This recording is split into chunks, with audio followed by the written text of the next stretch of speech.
The biggest tech platforms already have a significant impact on our lives as well as the innovations and commercial strategies of the contemporary economy. Many people believe it's a positive thing that the metaverse appears to be fizzling, but it has its fair share of problems, so instead of focusing on what Mark Zuckerberg refers to as the successor, how about we first address these issues and the change it is bringing? In the first half of 2022, the term metaverse was mentioned more than 1,100 times in regulatory filings, according to the U.S. Securities and Exchange Commission. There were 260 mentions in the prior year, and the 2 decades before that, less than 12 in total. Every business CEO seems to feel the need to discuss the metaverse these days, and of course how it naturally matches their company's strengths more than those of their rivals. But few seem to be able to define it or precisely what they plan to construct. The executive class also seems divided on whether this new platform is here now, might be here soon, or is decades away, as well as on the importance of virtual reality headsets, blockchains, and cryptocurrency. Additionally, numerous articles have been written about Facebook's rebranding as Meta and the more than $10 billion it now loses annually on these projects.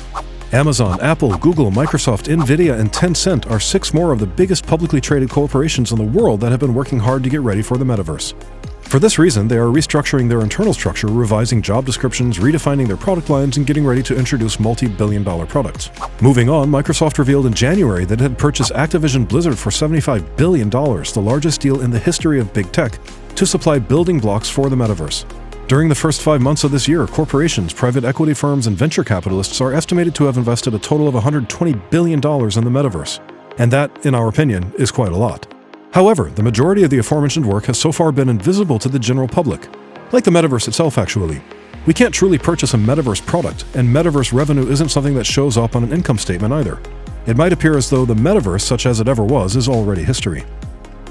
On the other hand, crypto has collapsed. The market value of Facebook has also decreased. It was over $900 billion when the business changed its name to Meta, but is now just above $445 billion.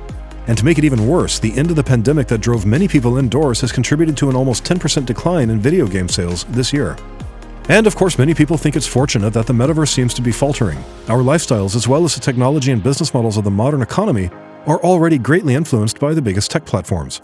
Furthermore, there are numerous issues with the internet as it exists today. Instead of focusing on what Mark Zuckerberg refers to as the successor, why not address these issues first?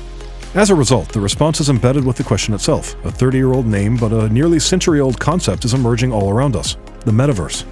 A platform change happens every few decades, such as the transition from mainframes to PCs and the internet, or the development of mobile and cloud computing. Once a new period has begun to take shape, it is very challenging to change who and how that leadership is. But those very things frequently shift between times. If we want to create a better future, we must be just as determined to shape it as those who are making the financial investments to do so. And so that brings us to our next question, which is, what is the future then? Consider the metaverse as a parallel virtual reality that encompasses all digital technology and eventually has a significant influence over most of the real world.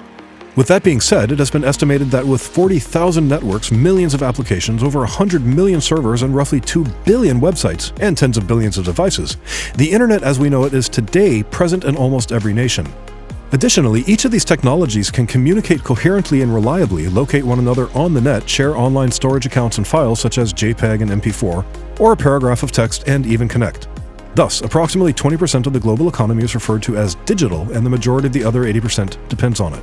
And even while the internet is robust, extensive, and powerful, it wasn't designed for live interactive events involving many people, especially when it comes to 3D images.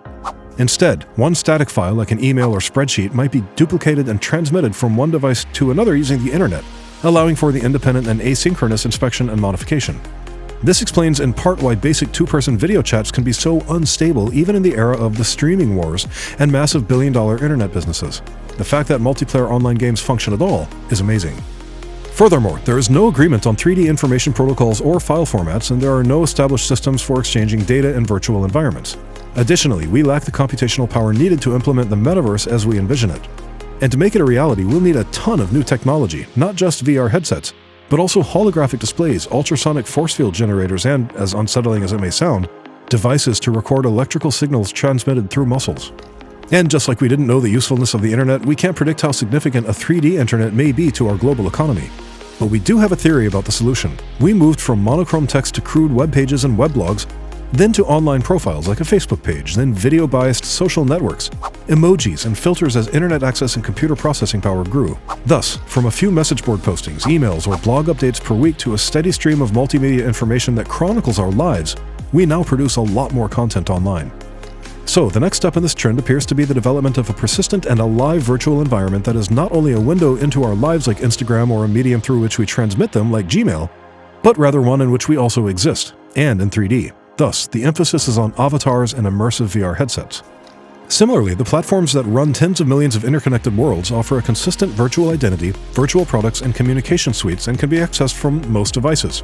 Roblox, Minecraft, and Fortnite Creative already see close to 100 million daily logins. The majority of time on these platforms is used for leisure activities like gaming and concerts, but we are starting to see people use them for more serious activities. Moving on, we have long anticipated that the digital era will reshape education, but it has so far resisted this change. Higher education costs have increased by nearly 1,200% since 1983, whereas medical care and services, which have seen the second largest cost increases in the US during that time, have increased by only half as much. The difficulty is that switching to a distant computer screen erases what is lost when the real thing demands the same amount of resources as it did decades ago. Eye contact, peers, practical experimentation equipment, digital multiple choice, YouTube videos, and Zoom School are not a replacement for traditional instruction. Not at all. And then comes the magic school bus, which became conceivable in the metaverse. For many years, teachers used to drop a feather and a hammer as examples for students, and then they would show a video of Apollo 15 Commander David Scott doing the same thing on the moon. Such displays don't have to end, but they can be augmented by students building intricate virtual Rube Goldberg machines that they can test in gravity simulations of Earth, Mars, and even sulfuric rain on Venus. The point is that we can explore a frog circulatory system instead of dissecting it, much like how Mario Kart drives through the Mushroom Kingdom. And all of this is accessible regardless of geographic location or local school board resources. However, it is unclear to society what the metaverse entails.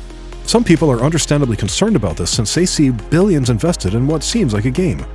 Then again, over many years, universities, private technologists, and government research institutes work to provide the groundwork for the modern internet.